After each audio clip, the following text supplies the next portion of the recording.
Guys, இந்த வீடியோவில் நம்ம பார்க்க போகிற அப்டேட் கார்த்திகை தீபம் சீரியலோட சூப்பரான ஒரு அப்டேட் தான் இந்த வீடியோவில் நம்ம பார்க்க போகிறோம். நம்ம சேனலை மறக்காமல் சப்ஸ்கிரைப் பண்ணிவிடுங்க. பக்கத்தில் பெல் ஐக்கான் இருக்கும், அதையும் ப்ரெஸ் பண்ணிவிடுங்க. வாங்க வீடியோக்குள்ளே போகலாம். சாமுண்டீஸ்வரி தன்னோட கம்பெனியில் ஒர்க் பண்ணுற ஒர்க்கர்ஸ்க்கு எல்லாமே பார்த்திங்கன்னா போனஸ் கொடுக்கணும் அப்படின்னு சொல்லி பணம் வச்சுருப்பாங்க. அந்த ஒரு பணம் கணக்கிலே காட்டாத பணமாக இருக்கும். அந்த பணத்தை வச்சு எப்படியாச்சும் இன்கம் டேக்ஸ் ஆஃபீஸரை வர வச்சு சாமுண்டீஸ்வரியை ஜெயிலுக்கு அனுப்பிட்டோம் அப்படின்னா ரேவதியுடைய தாலி பிரித்து கோக்குற ஃபங்க்ஷன் நடக்காமல் போயிடும். அவளை பணி வாங்கின மாதிரியும் ஆகிடும், ரேவதியுடைய மறு கல்யாணத்தை நிறுத்தின மாதிரியும் ஆகிடும் அப்படின்னு சொல்லி நம்ம சந்திரா வந்து பிளான் போடுறாங்க.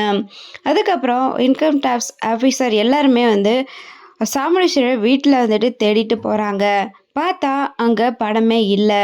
அப்புறம் கொஞ்ச நேரத்துலேயும் சாமுண்டீஸ்வரி ஃபேமிலி எல்லாருமே ஒரு இடத்துல இருந்து எப்படி வீட்டில் இருந்த பணம் எங்கே போச்சு, அவங்க தேடியுமே கிடைக்கல, நம்ம தேடியுமே கிடைக்கல, எங்கே தான் போயிருக்கோம் அந்த பணம் அப்படின்னு எல்லாரும் பேசிக்கிட்டு இருக்காங்க.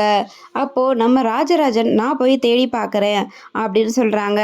வீட்டில் எல்லாரும் இடத்துலையும் தேடி பார்த்துட்டு எங்கேயுமே இல்லை பணம் அப்படின்னு வந்து சொல்கிறாங்க சாமுண்டீஸ்வரி கிட்ட. அதுக்கப்புறம் கார்த்திக் வராரு. கார்த்திக் நான் பணம் இங்கே தான் இருக்குது, வேறு எங்கேயுமே போகலை அப்படின்னு சொல்கிறாங்க. என்ன சொல்கிறீங்க மாப்பிள்ள, பணம் இங்கே தான் இருக்கா அப்படிங்கிறாங்க. ஆமாம், பணம் இங்கே தான் இருக்குது, வாங்க எல்லாரும் அப்படின்னு சொல்லி கிச்சனுக்கு கூட்டிகிட்டு போகிறாரு கார்த்திக்.